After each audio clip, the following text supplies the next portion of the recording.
Bueno, muchas gracias, Sergio. Como has comentado, esta presentación ha sido elaborada en conjunto desde la Unidad Predepartamental de Medicina de la Universidad Jaume I y versa sobre la posible utilidad de las aguas residuales en la gestión de brotes de COVID-19 y ponemos como ejemplo una experiencia que se llevó a cabo en el municipio de Castellón. Como sabéis, el tema de la vigilancia del SARS-CoV-2 en aguas residuales ha sido un tema que ha ido adquiriendo una importancia creciente desde el comienzo de la pandemia y a día de hoy son distintos los usos que se atribuyen a esta vigilancia de las aguas residuales.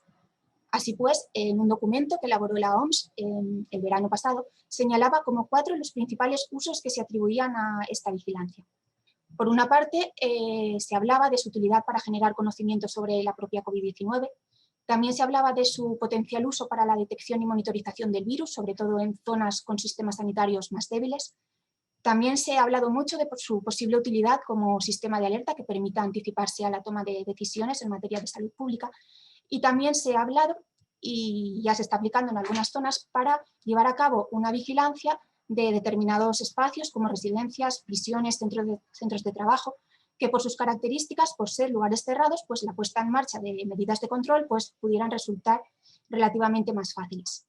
En este trabajo lo que nos planteábamos es si, además de estos usos reconocidos, la vigilancia de aguas residuales podía suponer una herramienta de apoyo en la gestión de determinados brotes comunitarios de coronavirus. Todo esto nos lo planteamos en el contexto de un brote que ocurrió en la ciudad de Castellón a final del mes de junio. Los de la zona supongo que lo recordaréis. Acababan de levantarse las restricciones derivadas de la primera ola. Ya se permitía la movilidad entre provincias y a los pocos días se declaró un brote en la ciudad de Castellón, concretamente el 27 de junio. Fue un brote que llevó a la identificación de 17 casos que estuvieron asociados al mismo, con la particularidad que se distribuyeron principalmente en 2 barrios de la ciudad. En un primer barrio, en el que se declararon 16 casos asociados al brote, y un segundo barrio, en el que se declararon 18 casos asociados al mismo.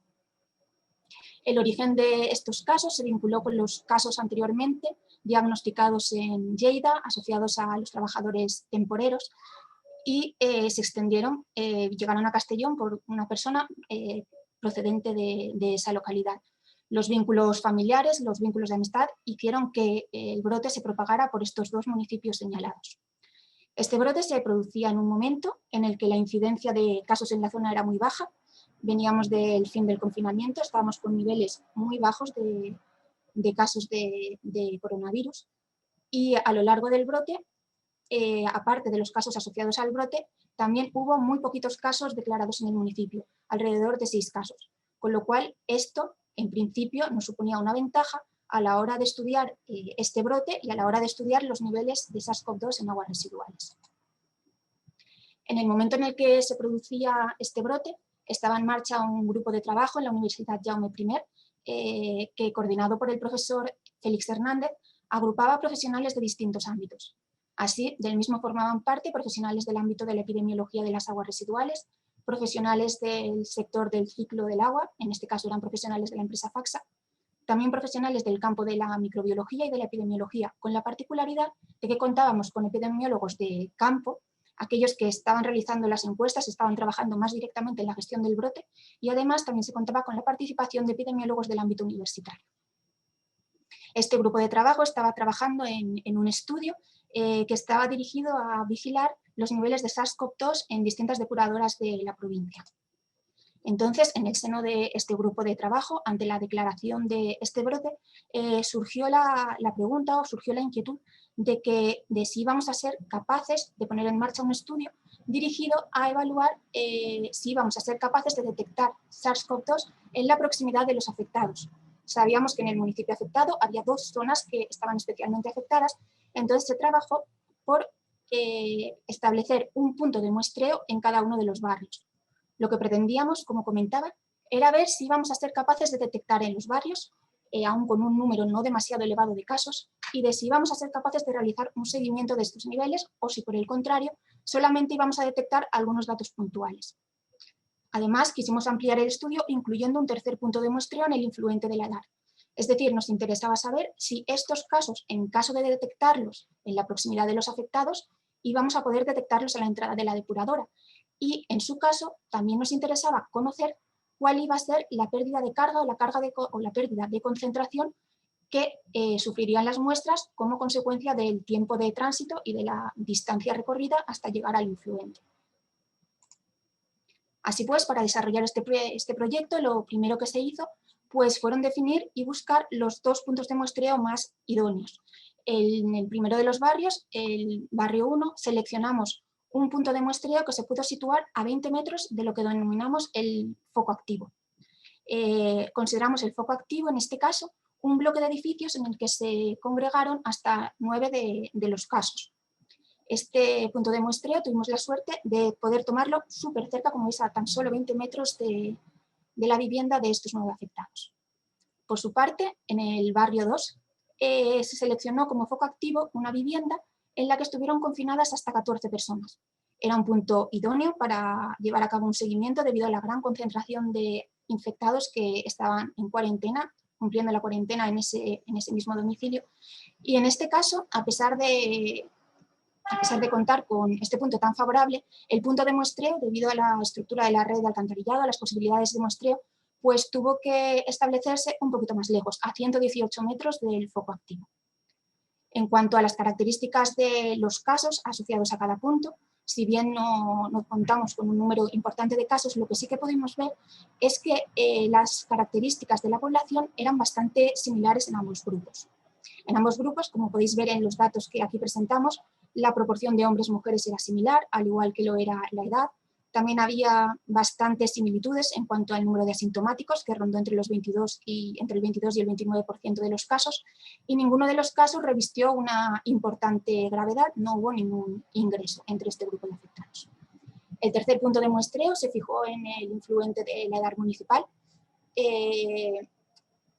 Para los que no conozcáis la zona, cabe indicar que la depuradora de Castellón de la Plana es un municipio próximo a los 180.000 habitantes. Posee una única depuradora en su término municipal, en donde se tratan las aguas de este municipio y además también recibe las aguas del municipio de Borriol, un municipio próximo a los 5.000 habitantes que se encuentra muy próximo. Y también durante el periodo de estudio recibió de manera puntual las aguas residuales del municipio turístico de Benicàssim. En ocasiones hacía falta un refuerzo y que se gestionaba gracias al refuerzo que ofrecía la planta de tratamiento de Castellón. Pues una vez establecidos los puntos de muestreo en los que íbamos a realizar la toma de muestras, pues se procedió al muestreo como tal. El muestreo se llevó a cabo durante un mes, desde el 7 de julio hasta el 7 de agosto. Se tomaron un total de 33 muestras, 2 días a la semana eran los días que se iba a muestrear y de forma paralela se tomaban las muestras en el punto de muestreo 1, en el punto de muestreo 2 y en el influente de la depuradora. En cada uno de los barrios se tomaron 10 muestras y 13 muestras en la depuradora. Por cuestiones técnicas, en los puntos de muestreo próximos a los barrios, se tuvieron que tomar muestras de 4 horas, fueron sin embargo muestras compuestas con alícuotas tomadas cada 45 minutos aproximadamente, y en la entrada de la depuradora, en el influente, como sí que era posible tomar muestras de 24 horas, pues se reforzaron algunos días los muestreos, tomando de manera complementaria muestras de 4 horas y muestras de 24. Las muestras que se fueron tomando fueron siendo trasladadas periódicamente al laboratorio COVID de la UJI, en donde se llevaron los análisis pertinentes siguiendo las directrices establecidas por el CSIC, con el que se estuvo en contacto desde momentos iniciales de la investigación. Para este estudio se procedió a la detección de los genes N1, N2 y E de SARS-CoV-2. Los resultados que se fueron generando fueron siendo integrados en una base de datos, cuyos resultados son los que os presento a continuación. En esta primera gráfica de aquí podéis ver los resultados correspondientes al punto de muestreo número 1. Como podéis ver, sí que fuimos capaces de detectar SARS-CoV-2 en las primeras muestras que se tomaron. Vemos que en el punto de muestreo 1 se pudo detectar tanto el gen N1 como el gen N2, unos niveles mucho más altos para N1 que para N2. Para el gen N1 llegamos a obtener concentraciones próximas a las 650.000 copias por litro. Si nos fijamos en el punto de muestreo 2, vemos que los valores obtenidos fueron mucho más bajos. en este caso, y solo se pudo obtener información para el gen N1. El gen E no se detectó en ninguna de las muestras tomadas en los puntos de muestreo próximos a los barrios.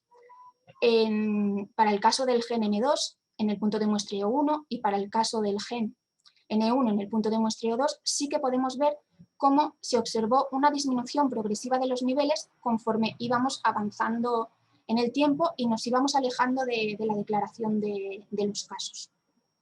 En ambos puntos de muestreos ocurrió algo curioso, y es que el día 10 de julio no se detectó muestra en ninguno de los dos puntos, a pesar que las determinaciones posteriores sí que fueron positivas para SARS-CoV-2. Esta es la información que obtuvimos con respecto a los puntos de muestreo. ¿Y qué es lo que obtuvimos esos mismos días en las muestras que se tomaron de manera simultánea en el influente de la edad? Pues lo que curiosamente obtuvimos es que los días con detección de SARS-CoV-2 en el punto de muestreo y en el 1 y en el punto de muestreo 2 no se detectó, no se pudo detectar coronavirus en ninguna de las muestras tomadas en el influente.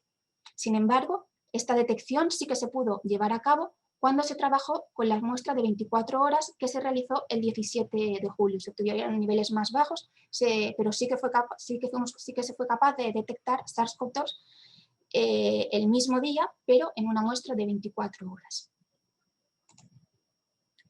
En esta gráfica de aquí, lo que hemos querido representar, además de los niveles que presentábamos en la tabla anterior, ha sido, hemos querido incorporar los datos epidemiológicos, es decir, hemos querido incorporar el número de casos que habían iniciado sintomatología en cada momento. Hay que tener en cuenta... María. ¿Qué? 2 minutos. Vale, hay que tener en cuenta que los niveles en las columnas de un tono azul más oscuro, lo que podemos observar es los casos que iniciaban síntomas cada uno de los días. Pero como la excreción a través de heces no es un hecho puntual, sino que es un hecho que se mantiene a lo largo del tiempo, hemos querido representar distintas ventanas temporales. Así, para cada día hemos querido incluir representación también de los casos que habían iniciado síntomas en los últimos 14 días y en los últimos 14 días. Es decir, casos que habían iniciado síntomas con anterioridad, pero que podían seguir excretando virus. Entonces, lo fundamental que encontramos en estas gráficas, lo que más llama la atención, es el momento en el que se empieza a detectar la negativización continua de las muestras. Es decir, empezamos a encontrar ya todas las muestras negativas en el momento que empezamos a no tener casos declarados en las últimas 3 semanas. Y esto se muestra para los dos puntos de muestreo.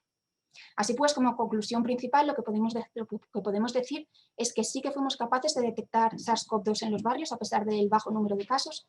Fuimos capaces de realizar un seguimiento hasta la completa negativización de las muestras en ambos casos. Además, de manera complementaria, las muestras de aguas residuales se pudo determinar a través de secuenciación genómica cuál era la cepa que estaba presente, y coincidió con la misma cepa que fue aislada en las muestras clínicas de estos pacientes. Por el contrario, no fuimos capaces de detectar en influente las muestras de 4 horas, aunque sí en la última de 24, y no pudimos cuantificar la pérdida de carga desde los puntos de muestreo hasta la edad, aunque sí que pudimos comprobar que concentraciones del orden de 10 elevado a 5, que eran las que encontrábamos en el punto de muestreo 1, o concentraciones del orden de 10 elevado a 4, no se detectaban al llegar al influente de la edad, probablemente por la dilución de la muestra, el tiempo de tránsito, el efecto de la temperatura y distintos factores que influyen en la degradación del virus. También queríamos resaltar la importancia de la buena elección de los puntos de muestreo. Pudimos ver cómo en el punto de muestreo 1, con un menor número de casos, obtuvimos mejores resultados que en el punto de muestreo 2. Esto decimos que tal vez pueda ser debido o probablemente tuvo su importancia la elección del punto de muestreo. Si veis la imagen, estos eran los bloques de domicilios de los 9 casos, y aquí marcado en la X era el punto de toma de muestras, que si lo vemos en la fotografía, vemos que está prácticamente al lado del edificio. Sin embargo, aunque esto probablemente, como decía, tuvo un efecto, también hay que tener en cuenta todas las incertidumbres asociadas a la excreción de SARS-CoV-2 a través de heces, como el porcentaje de pacientes que excretan virus, las variaciones de la tasa de excreción, etc. Tienes que ir terminando, María. Sí, voy acabando ya.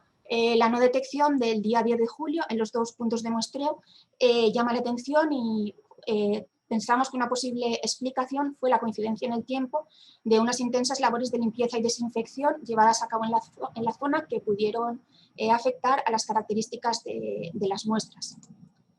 Por último, ya indicar que la comparación de los niveles obtenidos en aguas residuales con el tiempo que había pasado desde el inicio de síntomas de los pacientes es coherente con los resultados clínicos, con las muestras que son tomadas y analizadas directamente de las heces de pacientes, que hablan de periodos de excreción próximos a las 2 y 3 semanas, y que a lo largo del brote los datos en aguas residuales fueron una herramienta más de la que dispusieron los epidemiólogos y que permitió dar por concluido el brote con mayores garantías al poder comprobarse la ausencia de circulación mantenida en las zonas que inicialmente habían estado más afectadas. Por último, ya y rápidamente, simplemente agradecer la colaboración a todo el grupo de trabajo de COVID aguas residuales de la UJI, sin cuya implicación y sin cuyo trabajo esto hubiera sido imposible, y también al resto de profesionales que de una manera u otra contribuyeron a la realización del estudio. Muchas gracias.